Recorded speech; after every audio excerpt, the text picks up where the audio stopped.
അതുകൊണ്ടില്ലേ കാണുന്നതാണ് നമ്മുടെ കടമ്പനാട് കുടിവെള്ള പദ്ധതിയുടെ മണ്ണടിയിലെ പമ്പ് ഹൗസ്.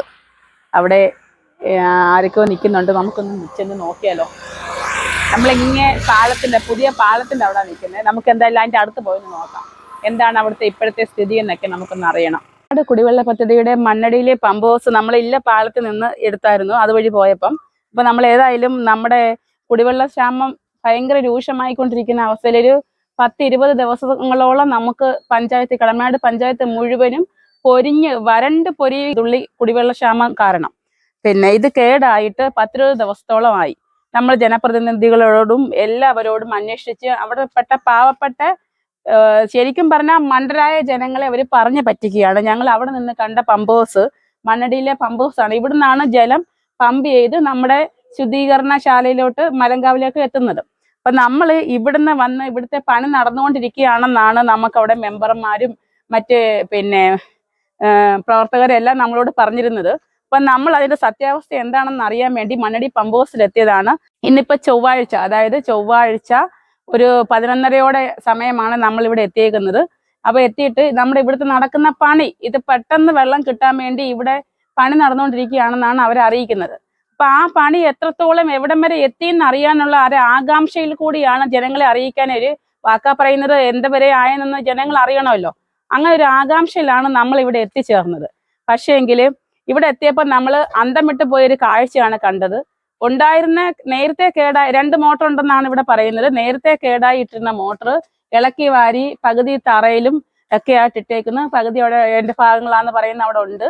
പിന്നെ രണ്ടാമത്തെ പ്രവർത്തിച്ചുകൊണ്ടിരുന്ന ഇടയ്ക്കിടയ്ക്ക് കേടായിക്കൊണ്ടിരിക്കുന്ന ആ മോട്ടർ ഒരു പ്രവർത്തനങ്ങളും നടക്കാതെ എന്താണോ അതിന് കേട് സംഭവിച്ച് അതേ രീതിയിൽ തന്നെ അവിടെ ഇട്ടേക്ക്. പമ്പ് ഹൗസ് സന്ദർശിക്കാൻ വേണ്ടി എത്തിയതാണ്. നമ്മളോട് അറിയിച്ചിരിക്കുന്നത്, അവിടെ പഞ്ചായത്തിലെ ജനങ്ങളോട് എല്ലാം മുഴുവനായിട്ട് അറിയിച്ചിരിക്കുന്നത്, പിന്നെ ഇവിടെ പണികൾ തകൃതിയായിട്ട് നടന്നുകൊണ്ടിരിക്കുക. നാളെ വരും, മറ്റന്നാൾ വരും. ഒരു പ്രാവശ്യം പണിഞ്ഞ് ബൈൻഡിങ് ചെയ്ത് ഓണാക്കിയപ്പം കത്തിപ്പോയി. രണ്ടാമത് ഇപ്പം പണിഞ്ഞോണ്ടിരിക്കുവോ. 2 ദിവസത്തിനകം നിങ്ങൾക്ക് വെള്ളം എത്തിയിരിക്കുമെന്നാണ് വാക്ക് പറഞ്ഞേക്കുന്നത്. ഇപ്പം ശരിക്കും പാവപ്പെട്ടവരായ ജനങ്ങള് പെൻഷനൊക്കെ വാങ്ങിച്ച് കഴിയുന്ന ജനങ്ങളാ. അവരാണെങ്കിൽ 2000 രൂപ പെൻഷനും വാങ്ങിച്ച് ഇപ്പൊ 2-3 ദിവസം കൂടിയിരുന്ന് 1000 രൂപയുടെ വെള്ളം മേടിക്കേണ്ട അവസ്ഥയിലാണ് സകല ആൾക്കാരും. കിണറിലൊന്നും ഒട്ടും വെള്ളമില്ല. അപ്പം ഈ ഒരു അവസ്ഥയിൽ നമ്മൾ പണി എവിടം വരെ ആയി എന്നറിയാൻ വേണ്ടി ഇവിടെ വന്നതാ. പമ്പ് ഹൗസ് തുറന്നിട്ടിട്ടുണ്ട്. കേടായ 2 മോട്ടറുകൾ, ഒരു മോട്ടറിന്റെ പകുതിയോളം സാധനങ്ങളൊക്കെ ഇവിടെ ഉള്ള എല്ലാം തല്ലിപ്പൊളിച്ചിട്ടേക്കുന്നത്. രണ്ടാമത്തെ മോട്ടർ പ്രവർത്തിച്ചുകൊണ്ടിരുന്ന മോട്ടർ അത് അങ്ങനെ തന്നെ ഇരിക്കുക. എങ്ങനെ കേടായോ അങ്ങനെ തന്നെ ഇരിക്കുകയാണ്. അതിനകത്ത് ഒരു പണിയും നടന്നിട്ടില്ല. അപ്പൊ അതിനി ഇപ്പൊ ഇന്നോ നാളെയോ ഒന്നും പണിഞ്ഞെടുക്കുമെന്ന് എനിക്ക് തോന്നുന്നില്ല. അപ്പൊ നമ്മളോടൊപ്പം ഈ ഒരു അവസ്ഥ നമ്മൾ ചോദിച്ച് മനസ്സിലാക്കാൻ വേണ്ടി ബ്ലോക്ക് പഞ്ചായത്ത് അംഗം കുഴുവേൽ സാറ് വന്നിട്ടുണ്ട്. കുഴുവേൽ സാറിനോട് നമുക്കൊന്ന് ചോദിക്കാം ഇതിന്റെ അവസ്ഥ എങ്ങനെയാണെന്നുള്ളത്. ഇനി ഞങ്ങളുടെ കുടിവെള്ള പ്രശ്നം എങ്ങനെ പരിഹരിക്കാൻ പറ്റും? കുടിവെള്ള പ്രശ്നം പരിഹരിക്കാൻ അടിയന്തരമായി പുതിയ പമ്പ് സ്ഥാപിക്കും. പമ്പ് സ്ഥാപിക്കുന്നത് എങ്ങനെയാണെന്ന് വെച്ചാൽ, ഈ സാഹചര്യം കണക്കാക്കിക്കൊണ്ട് ജില്ലാ കളക്ടർക്ക് അടൂർ MLA ഒരു നിർദ്ദേശം കൊടുത്താൽ ഉറപ്പായിട്ടും പുതിയ പമ്പ് ഇവിടെ സ്ഥാപിക്കും. ആ പുതിയ പമ്പ് സെറ്റ് സ്ഥാപിച്ച് കുടിവെള്ളം പുനഃസ്ഥാപിക്കാൻ കഴിയും.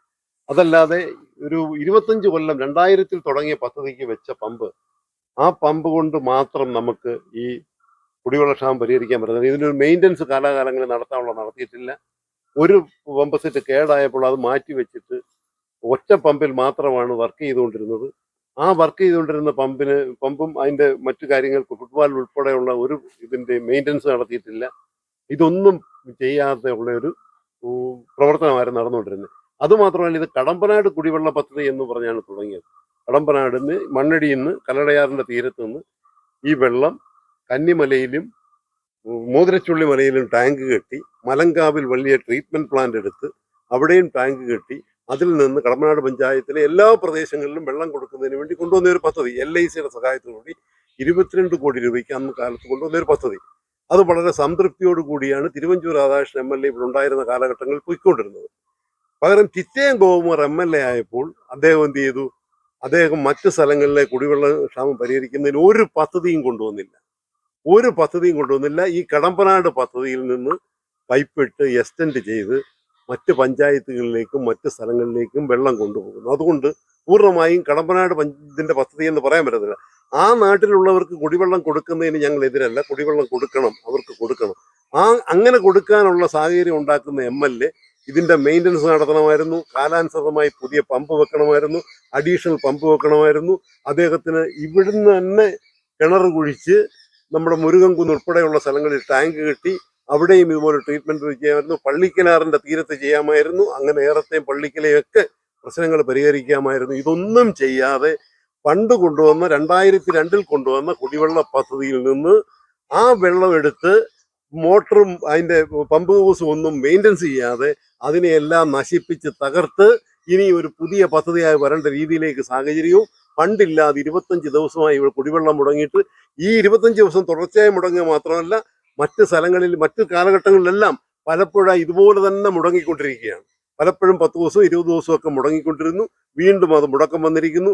ഇതിന് ശാശ്വത പരിഹാരം ഉണ്ടാകണം. അതിന് MLA അടിയന്തരമായി ഇടപെട്ട് MLA ഫണ്ട് ഉപയോഗിക്കണം, അല്ലെങ്കിൽ ജില്ലാ കളക്ടർ ഫണ്ട് ഉപയോഗിക്കണം. ഈ നാട്ടിലെ വെള്ളമില്ലാത്തവരുടെ ദുരിതം അനുഭവിക്കുന്നവരുടെ ഒരു തൊഴിലുറപ്പ് തൊഴിലാളിയുടെ പാവങ്ങളുടെ എല്ലാ പ്രശ്നം പരിഹരിക്കണം. കാരണം ഇവർക്ക് ആർക്കും പഴയ പോലെ ബക്കറ്റ് എടുത്ത് പിടിച്ചു നിൽക്കാൻ സമയമില്ല, വെള്ളം കാത്തിരിക്കാൻ സമയമില്ല. ഇതൊരു വലിയ മാഫിയയ്ക്ക് വേണ്ടിയാണോ എന്ന് സംശയിക്കുന്നുണ്ട്. ഈ ലോറി മാഫിയയ്ക്കും ടാങ്കർ ലോറി ഉള്ളവർക്കും വേണ്ടി ചെയ്യുന്ന ഏർപ്പാടാണോ, അതിനുവേണ്ടി ഈ മാഫിയ സംഘത്തിന് പ്രവർത്തിക്കാൻ വേണ്ടിയുള്ള അവസരം കൊടുക്കുന്നതിന് വേണ്ടിയാണോ ഇതൊക്കെ ഈ മെയിൻ്റനൻസ് ചെയ്യാതെയും ഇതൊക്കെ കേടാക്കിയും പ്രവർത്തിക്കുന്നത്? അതുകൊണ്ട് അടിയന്തരമായി ജില്ലാ കളക്ടറുടെ നേതൃത്വത്തിൽ യോഗം വിളിച്ച് അടിയന്തരമായി MLA ഇടപെട്ട് ഈ പ്രശ്നത്തിന് പരിഹാരം കാണണം. അല്ലെങ്കിൽ MLAയുടെ വീട്ടിലേക്ക് ഉൾപ്പെടെയുള്ള സമരങ്ങൾ ശക്തമാക്കും. അക്കാര്യത്തിൽ യാതൊരു തർക്കവുമില്ല.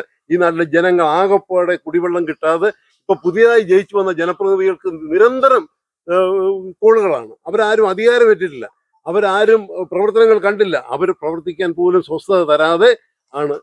എന്നിട്ട് ജനപ്രതിനിധികൾ പറയുന്നത് വള്ളിക്കോടുന്ന് പമ്പ് സെറ്റ് കൊണ്ടുവെക്കും. ഇത് വെറും ഹാൻഡ് പമ്പ് അല്ല അങ്ങനെ കൊണ്ടുവെക്കാൻ. ഇതൊരു ഏത് കമ്പനിക്ക് ഒരു ഓർഡർ കൊടുത്താലും ആ കമ്പനി നിമിഷ നേരം കൊണ്ട് ഇവിടെ പമ്പ് സ്ഥാപിക്കത്തില്ലേ? ഏതെങ്കിലും പൈസ ഇല്ലെന്ന് പറഞ്ഞാൽ ഇവിടെ പൈസ ഇല്ലെന്ന് പറയുന്നത്? ജില്ലാ കളക്ടർ വിചാരിച്ചപ്പോൾ ഇത് കിട്ടത്തില്ലേ? ഫണ്ട് കിട്ടത്തില്ലേ? MLA വിചാരിച്ച കിട്ടത്തില്ലേ? പഞ്ചായത്ത് പ്രസിഡന്റ് നേതൃത്വം കൊടുത്താൽ കിട്ടത്തില്ലേ?